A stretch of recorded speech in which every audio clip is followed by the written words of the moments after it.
Bonjour tout le monde, donc alors désolé, il va y avoir des bruits de fond parce que à cette heure-là, les véhicules, les tracteurs et les camions roulent encore, donc excusez-moi déjà du bruit qu'il peut y avoir. Donc je vais faire une série de petites vidéos à partir d'aujourd'hui. Bon, ça sera pas tous les jours, mais donc ça s'appellera Vaginaux partie 2. Là, on va dire J-8, donc Vaginaux 2.1. Après, ce sera la 2.2, 2.3, etc. Donc, c'est parti pour la Vagino 2.1. Voilà. Donc, comme je viens de vous dire, dans 8 jours, je retourne à l'hôpital pratiquement 11 mois après ma première vaginoplastie, suite à un loupé que le chirurgien de Lille a fait. Donc, je dis loupé qu'il a fait, mais je n'en sais rien, parce que je n'ai aucune explication de sa part. Donc je ne sais pas si c'est un loupé de sa part, je ne sais pas si c'est moi qui fais un rejet ou je ne sais quoi. Mais tout ce qui est sûr, c'est que ce n'est pas à cause des dilatations que j'ai effectuées au tout début. Et qu'un mois après, j'arrivais, au lieu d'avoir 14-16 cm, j'étais à 10 cm.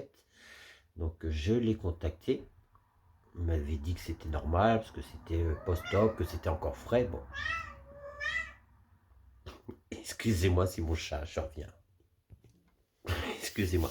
Donc voilà, donc je ne sais pas, donc il m'avait dit oui, il m'avait dit que c'était normal parce que c'était post-op, mais que ça allait revenir normal avec le temps, avec les dilatations. Donc lui, il m'avait prescrit 4 dilatations de 4 fois 1 heure par jour, c'est-à-dire c'est pas quand il fait jour, quand le ciel, quand le soleil est levé, non, non, c'est 4 dilatations sur 24 heures. Donc moi je les faisais à minuit, 6 heures, environ 13 heures, environ 18 heures, et je les faisais pendant 1 heure et demie au début. Et plus je faisais mes dilatations, et plus c'était douloureux. Et plus ça se rétrécissait. Donc j'étais à 10 cm, 8 cm, 5 cm et 3 cm de profondeur de la cavité vaginale.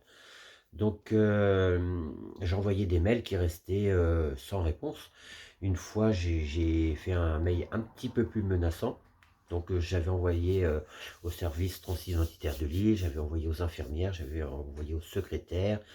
Et il était midi et des poussières. 5 minutes après, j'avais un mail des infirmières qui me disait qu'ils transféraient au chirurgien. Ok. Dans l'après-midi, mail du chirurgien, quand est-ce que je peux vous contacter, est-ce que cet après-midi ou demain matin? Donc je lui réponds, aujourd'hui ou demain, comme vous voulez. Donc il me, allez quoi, 5 minutes après, ouais, 5-10 minutes après, coup de téléphone, c'était lui qui m'appelait.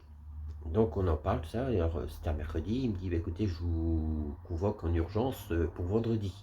Donc 2 jours après, alors, en 2 jours, trouver un VSL ou un taxi pour ça, c'était un peu sport. Mais j'ai réussi à trouver un taxi, oui c'était un taxi qui m'avait porté à Lille, ce vendredi. Donc on y va. Bon alors comment ça va?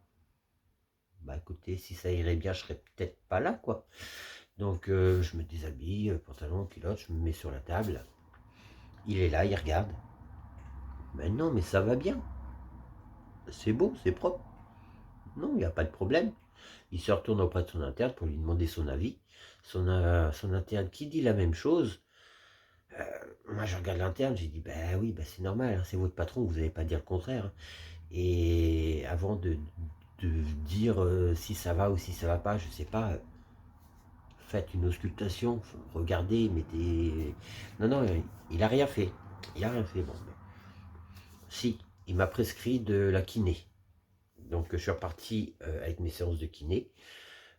J'ai fait les dilatations avec la kiné. J'ai fait aussi de la sonde périnéale, là, comme une femme enceinte, quoi, enfin, qui venait d'accoucher. Sauf que non. Et ensuite, je voulais pas lâcher l'affaire.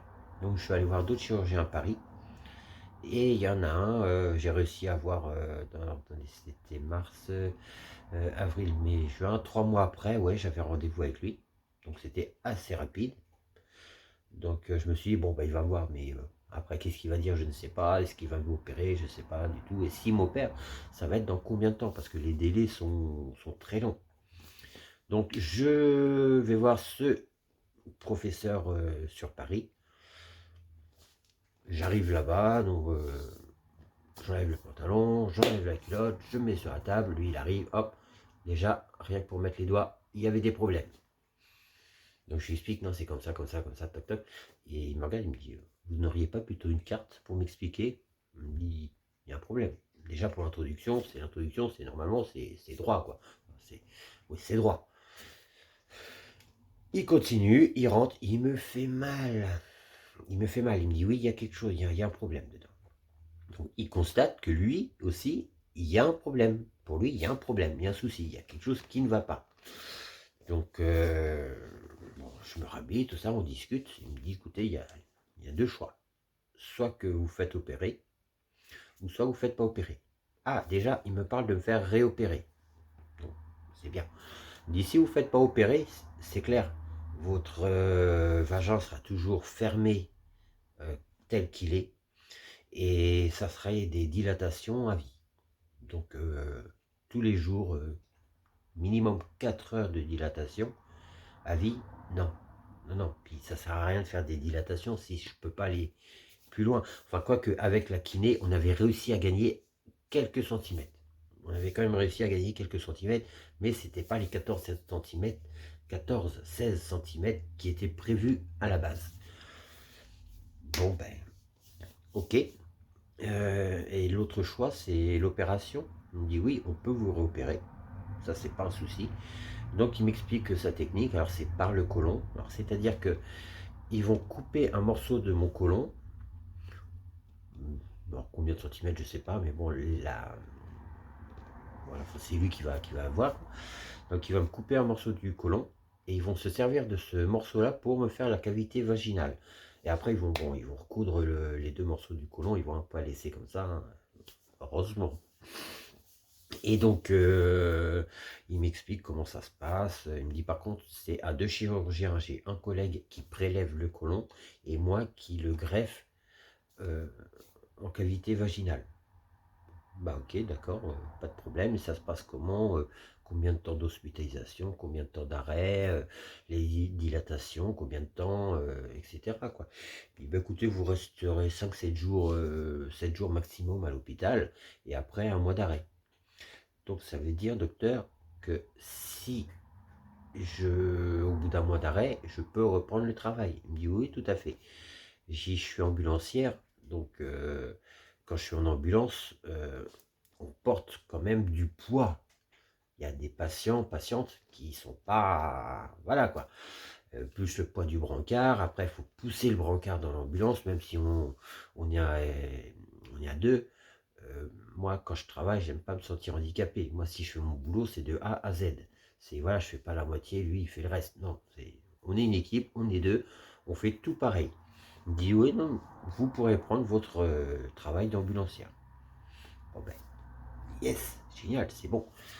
Donc, il me redonne un rendez-vous avec son collègue que j'ai vu en juillet. Le collègue m'explique, étant donné que lui touche le côlon, qu'il faut faire une coloscopie.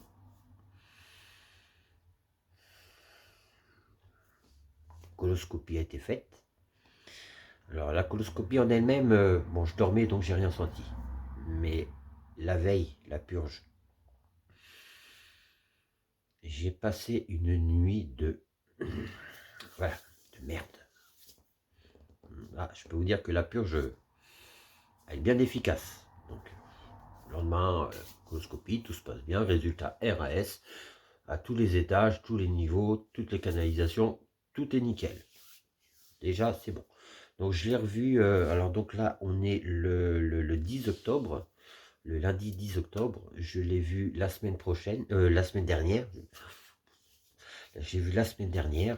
Donc on a parlé un petit peu de l'opération, tout ça, et on a fait les derniers trucs qu'il y avait à faire. Je suis allé voir l'anesthésiste qui m'a fait un électrocardiogramme, prise de sang, puis voilà, tout va bien. Donc maintenant, la prochaine étape, c'est lundi. je pars à l'hôpital à Paris. Et mardi, je me refais opérer une deuxième fois de la vaginoplastie. Donc, je vous dis pas comment que je suis impatiente, mais je stresse aussi un petit peu. Je stresse parce que la première opération, j'ai bien mangé. J'ai bien eu mal. Donc voilà, je stresse, c'est surtout pour la douleur. D'après ce qu'on m'a dit, cet hôpital-là, par rapport à Lille, écoute la douleur et gère la douleur, contrairement à Lille. Donc déjà, un point positif. Je stresse aussi parce que est-ce que ça va fonctionner? Étant donné que je ne sais pas, pour la première vaginoplastie, je ne sais pas si c'est un loupé du chirurgien ou si c'est mon corps qui a rejeté cette partie-là. Euh, donc, est-ce que cette fois-ci, le corps va accepter ou pas la greffe? Ça, c'est même lui, il peut pas me le dire, il peut pas me le prédire.